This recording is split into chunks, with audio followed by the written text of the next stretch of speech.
କରିବା ଦ୍ୱାରା ଆପଣଙ୍କର କ'ଣ କ'ଣ ହେଇଛି ସବୁ ଆଉ ଆପଣ କ'ଣ ଫିଲ୍ କରୁଛନ୍ତି ଆପଣଙ୍କୁ ଯେଉଁ ଶିକ୍ଷା ହେଇଛି ଯେମିତି କରିବା ପାଇଁକା ମେଡ଼ିଟେସନ୍ କରନ୍ତୁ ଏମିତି କରନ୍ତୁ ଆପଣ କରିକି କ'ଣ ମାନେ ଫିଲ୍ ଆସୁଛି ଆପଣଙ୍କ ଭିତରେ? ଆପଣଙ୍କୁ ପ୍ରଥମେ ଧନ୍ୟବାଦ ଜଣେଇବି।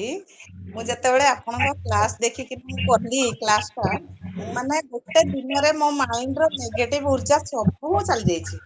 ମୋ ମନ ଭିତରେ ବହୁତ ଖୁସି ଏତେ ନେଗେଟିଭ ଭିତରେ ଥାଇକି ନା ମାନେ 22 ବର୍ଷ ପରେ ଖୁସି ଏଇଟା ଆଜ୍ଞା ମାନେ 22 ବର୍ଷ ପର୍ଯ୍ୟନ୍ତ ମୁଁ ସେଇ ନେଗେଟିଭ ଚିନ୍ତାରେ ହିଁ ଥିଲି। 22 ବର୍ଷ ପର୍ଯ୍ୟନ୍ତ ପରେ ଏଇ ଖୁସି ହିଁ ମୁଁ ପାଇଛି ଏ କ୍ଲାସରୁ। ସେଥିପାଇଁ ମୁଁ ମିସ୍ କରିବାକୁ ବି କେବେ ଚାହେଁନି କିନ୍ତୁ ସମୟ ଯଦି କୌଣସି ପଟେ କିଛି ହେଇଯାଏ ନହେଲେ ସେଥିପାଇଁ ମୋ ଦେହ ସୁସ୍ଥ, ମୋ ଅଣ୍ଟା ସମ୍ପୂର୍ଣ୍ଣ ସୁସ୍ଥ, ମୋ ପାଦର ଗୋଡ ଗଳା ଆଜ୍ଞା ଯୋଉଟା ଗଣ୍ଠି ସେଟା ପେନ୍ ହଉଥିଲା ସିଏ 2 ଦିନରେ ଗଲା ପୁରା 2 ଦିନରେ। ତାପରେ ମୋର ଏବେ ହାର୍ଟ ମାନେ କଫ ସବୁବେଳେ ବାହାରେ ହାର୍ଟ ଇନଫେକ୍ସନ ନା କଫ ସବୁବେଳେ ବାହାରେ ମୋର ଆଜ୍ଞା 6-7 ଦିନ ପରେ ଆଉ ଜମା ଯାଉନି କଫ ଯାଉନି ପୁରା କ୍ଲିୟର ଲାଗୁଛି ମତେ। ଆଉ ସେ ଖୁସି ତ ଆଜ୍ଞା କୁହନ୍ତୁନି ଯୋଉଟା କି ମେଡିକାଲ ଯାଇକିନା ସେ ଖୁସି ପାଇନି ମୁଁ ଏ ହେଲ୍ଥ କ୍ଲାସ ରୁ ପାଇଛି ଯୋଉ ଖୁସି ମାନେ କହି ହଉନି। ବହୁତ ଖୁସି ଆଜ୍ଞା ବହୁତ ଖୁସି ମୋ ମନ ଚେଞ୍ଜ ହେଇଯାଇଛି ମାନେ ଯୋଉ ନେଗେଟିଭ ଉର୍ଜା ଥିଲା ସେଇଟା ଚାଲି ଯାଇଛି।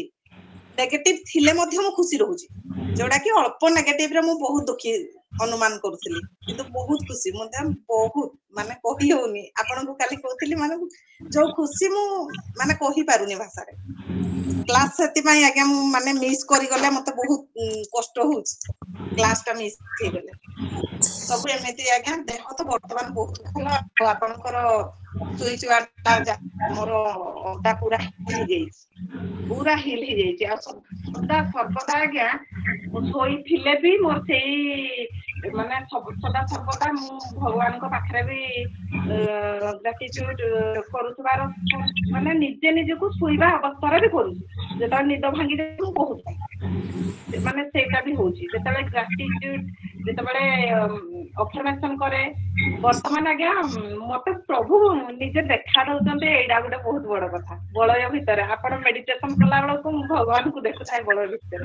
ସିଏ ହଉଛି ସେଇଟା ବହୁତ ଅନ୍ନଭକ୍ତ ବଡ ଏବେ କଥା। ଭଗବାନଙ୍କୁ ଦେଖୁଛନ୍ତି ମାନେ ପୁରା ଏତେ ଦେଖୁଛନ୍ତି ଯେ ଯୋଉଟା ସେ କହୁଛନ୍ତି ଏମିତି ଖୁସି ମୋ ଭିତରେ ଅଜୀବ ଆସୁଛି ମୁଁ ଭାବୁଛି ଏମିତିଆ ଖୁସି ମୋ ଜୀବନରେ ପାଇନଥିଲି।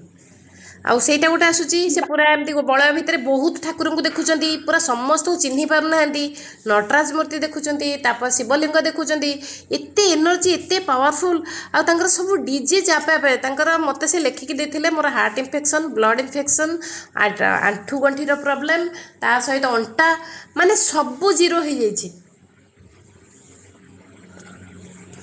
ମାନେ ଯେଉଁ ଜିନିଷ ଆମେ ବହୁତ ପ୍ରୟାସ ସବୁ ପଜିଟିଭରେ କରୁଛୁ ସେଇଟା ବହୁତ ମିରାକେଲ ଭାବେ କାମ କରିଛି।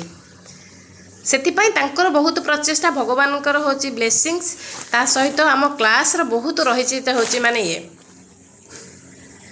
ଆଉ ମ୍ୟାଡ଼ାମଙ୍କର ସବୁଠୁ ହଜବ୍ୟାଣ୍ଡ ଆଉ ତାଙ୍କ ପୁଅ ସବୁବେଳେ କହୁଛନ୍ତି ତୋର କ୍ଲାସ୍ ଟାଇମ୍ ହେଇଯିବ ତୁ ଯାହା କରିବୁ ଶୀଘ୍ର କାମ ସାରି ଦେଇକି ସେମାନେ ବହୁତ ଉତ୍ସାହିତ କରୁଛନ୍ତି ସବୁଠୁ ବହୁତ ବଡ଼ କଥା।